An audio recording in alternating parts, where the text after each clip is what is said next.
All right, ladies and gentlemen, it's time for Rafe's E-Memoriam. That's right. All right. This week's E-Memoriam brought to you by Hughes Funeral Alternatives. Discover Aquamation, the natural, gentle, eco-friendly alternative to fire-based cremation.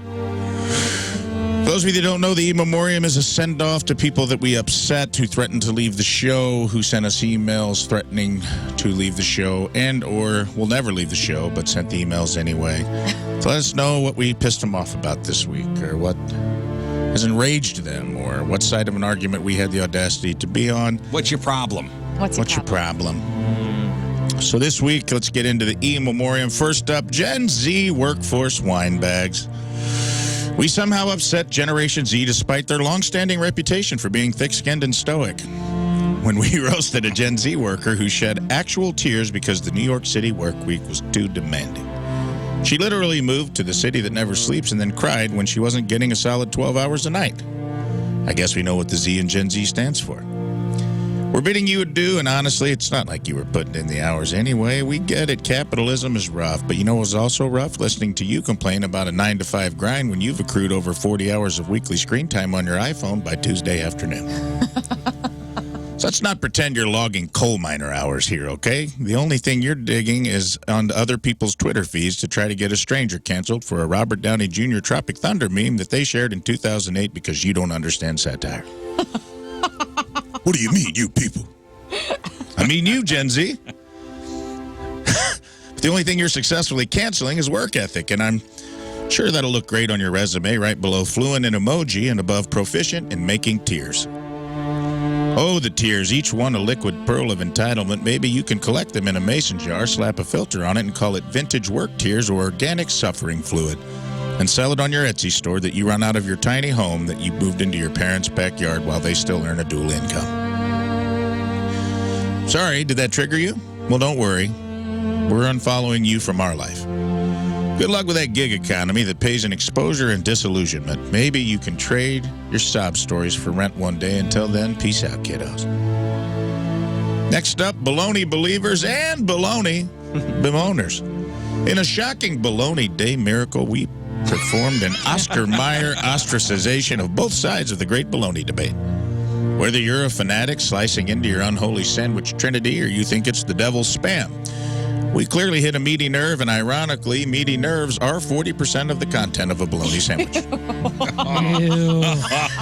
Dude, man. Yes. No. Yes. Sometimes I get the reaction in the room I was hoping for. You're either saying it's a deli staple passed down from your dear old Nana, or that it's the reason aliens won't talk to us. You guys are so polarized, you think bologna was running for prez in 2024.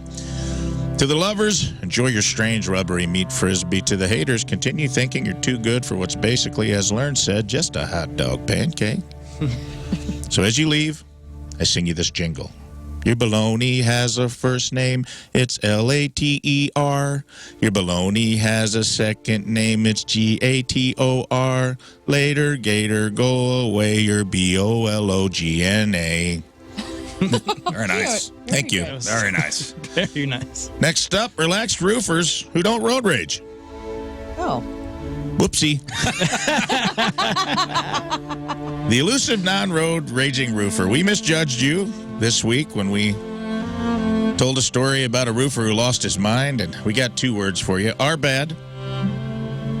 We weren't surprised enough to hear this week when a local roofer in their work truck beat the holy hell out of somebody for honking at them and then fired a weapon at another car. Now, that hurt some more of our gentle scaffold scalers' feelings, and for that, we are sorry. We thought roofing was the MMA of manual labor, an arena of asphalt and attitude, where at the turn of a joke, you could find yourself at the business end of a nail gun. We saw you as Spartans of the service industry, fierce, territorial, and permanently sunburnt everywhere except that little raccoon patch around your eyes and the perfect shape of gas station knockoff Oakleys. But you peace-loving hammer swingers really lower that average. And we're sorry, and honestly, it's like finding out Batman's into scrapbooking. Sorry to lose you blue-collar Buddhas practicing deep breathing exercises in your F-150s, but peace be unto you. Next up, ball buzzers. Oh, we were insensitive during Sex Toy of the Week to the men who enjoy a little shock therapy south of the equator. Users of the electro-possessor scrotum pouch. We didn't respect your electrifying kinks, and you're pulling the plug on this relationship. Clearly, you've got enough sparks flying in your life. You don't need us. We get it. Nothing says living on the edge like straddling the line between pleasure and a potential power outage. We admit we should have been more sensitive to your 20-amp glow-in-the-dark balls, or as I like to call them, Teslicles. Trademark. Teslicles, yes. Thank you. Farewell to the self-appointed Benjamin Franklins of ball zapping. You made it abundantly clear that your idea of having a good time is one shock away from an electric boogaloo in your undies. Hell, you're a modern-day John Travolta, starring in a really weird remake of Grease with your electro-scrotum pouch. Why, it's systematic. It's hydromatic. Why, it's gooch lightning. Go gooch lightning, you're tearing up my balls. Oh, yeah, keep shagging, yeah, keep shagging. So we say adieu. You guys keep on cranking up the volts while the rest of us stick with the more pedestrian thrills like, not electrocuting our genitals. Over and out, you conductors of kink. Next up, Macaulaholics. All right, macaw lovers, you rainbow-feathered freak enablers, we really kicked the cage when we said birds were flying goblins with a lust for mayhem who just want to kill us all in our sleep. We didn't show enough empathy when a beloved pet of one of our listeners flew the coop and left the listener that we'll just refer to as Macaulay Skulkin, truly sad and home alone. Sorry that you missed that beady-eyed, godless piece of garbage that looked like it's always plotting and those cuddly razor-sharp talons. Look, if your emotional support animal requires a cage and a cracker to keep its unbridled rage at bay, maybe it's not us who are off the perch here. It's like owning a tiny feathered serial killer that can also sing jingle bells. But no, we are the jerks for not understanding the endless charm of a bird that can mimic your most embarrassing bathroom and bedroom sounds like a little butthead CNC.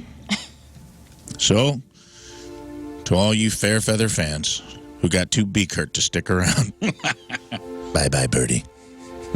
And finally, Craig Berube. Oh, no.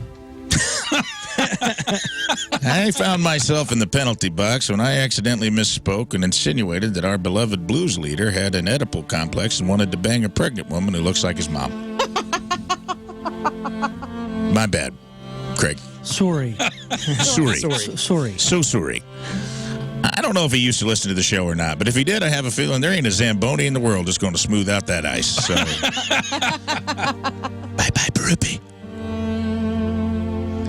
And finally, R.I.P. to David Kirk. First guy to skydive, right? Bungee jump. Bungee jump. First guy to bungee jump, who ironically died in his sleep. Ain't that a kick in the ass, David? And also, the iconic actor who played Shaft. He's a bad mother, shut your mouth. And he's gone to heaven to pull all the hot ladies for the Lord. And that concludes this week's... Richard Roundtree. That's right. Sorry, I didn't say his name. And that concludes this week's E-Memoriam, brought to you by Hughes, a funeral alternative. Oh, thank you, Rafe. That was wonderful. Yeah, I'm sorry, Said goodbye Craig. to a lot of people. Come back to us, Craig. Come back, Craig.